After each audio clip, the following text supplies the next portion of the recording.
Hello and welcome to this tutorial for the Worldpay eCommerce plugin for Shopify. Today we're going to talk you through install and setup. So starting right off on the Worldpay dashboard, the left-hand side here we're going to click into Developer Tools. And then at the top, click into Developer Docs. That will bring you to our documentation. In the left-hand side, click into Plugins.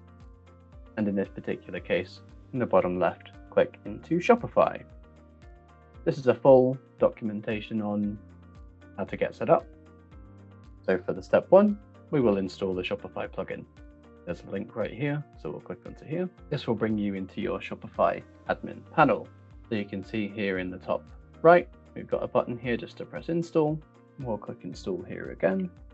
That will bring you to your Shopify config screen. Here is all of the places that we will need to be copying some information from our dashboard. So we'll click back onto the Worldpay dashboard, into the developer tools, and we'll open up our API credentials.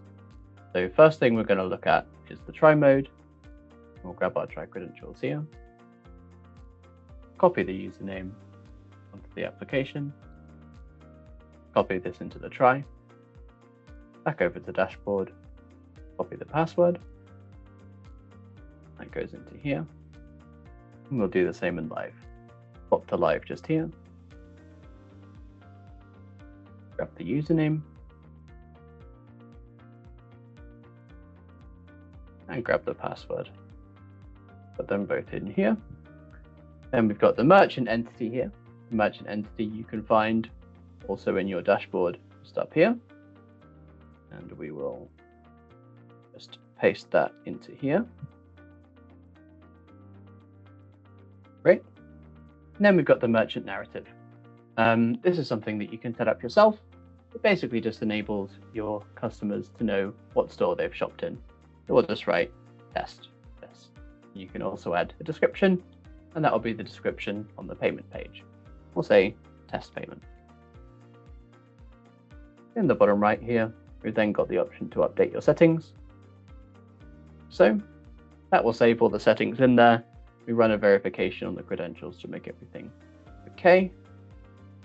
Brought through to here. Now here we'll have the option to enable test mode.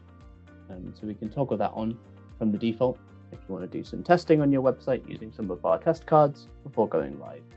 You also have the option to toggle on various payment methods.